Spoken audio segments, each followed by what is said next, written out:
খুলনায় পানখালী ফেরিঘাট থেকে নদীতে নিখোঁজ হয়েছে এক শিশু। তাকে উদ্ধারে অভিযান চালাচ্ছে ফায়ার সার্ভিসের ডুবুরি দল। এই বিষয়ে আরো জানবো, খুলনা থেকে এখন যোগ দিচ্ছেন সহকর্মী প্রবীর বিশ্বাস। প্রবীর, উদ্ধার অভিযান এখন কোন পর্যায়ে?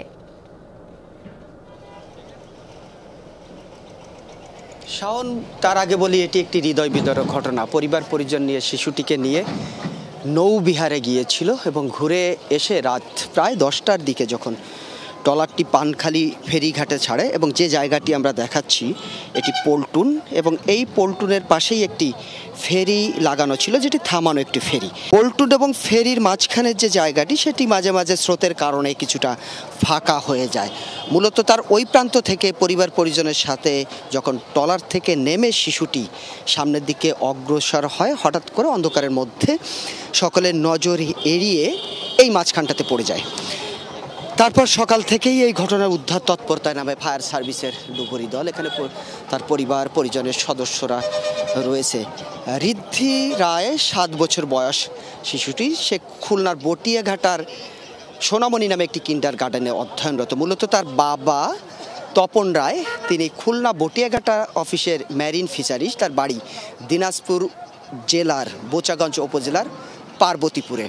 সেই কর্মসুবাদেই তিনি কিন্তু খুলনাতে থাকেন। দেখতে পাচ্ছেন উদ্ধার অভিযান সেটি এখনও চলছে, এবং উদ্ধার অভিযানে যিনি ফায়ার সার্ভিসের পক্ষ থেকে নেতৃত্ব দিচ্ছেন আবুল বাশার, তিনি আমাদেরকে জানিয়েছেন সন্ধ্যার আগ পর্যন্ত তারা এই উদ্ধার অভিযান পরিচালনা করবেন। তবে তিনি এটাও বলেছেন যত সময় পর্যন্ত শিশুটির মরদেহ খুঁজে না পাওয়া যায় তত সময় পর্যন্ত তারা খুঁজবে, এবং পরিবারের সদস্যরা, শিশুটির বাবা, মামা, দাদু, তারাও অধীর আগ্রহে আছে। এবং যে ট্রলারটি আগে আমরা দেখিয়েছি সেই ট্রলারটিতে তারা রয়েছে।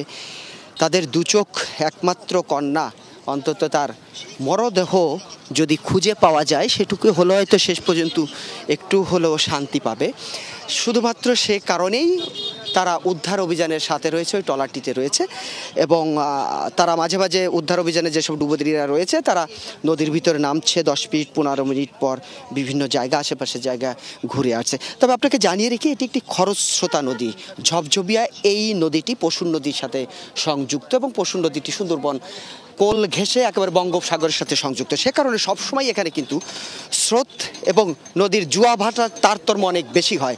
সেজন্যই এই কারণে, এবং গতকাল সারা রাত প্রাকৃতিক দুর্যোগ ছিল, ঝড় বৃষ্টি ছিল, তার মধ্যেও ডুবুরিরা সকাল থেকে খুঁজছে, এবং তারা বলেছে যে যত সময় পর্যন্ত শিশুটিকে পাওয়া না যাবে তত সময় পর্যন্ত তারা উদ্ধার তৎপরতা চালাবে। অপরদিকে শিশুটির পরিবারের পক্ষের লোকজন এখানে অধীর আগ্রহে বসে আছে, শেষ সময় যদি তাকে পাওয়া যায় মৃত অবস্থায় হলেও, সেই প্রত্যাশায় তারা ক্ষণ কাটাচ্ছে। শাওন, খুবই দুঃখজনক একটি ঘটনা। প্রবীর, ধন্যবাদ আপনাকে।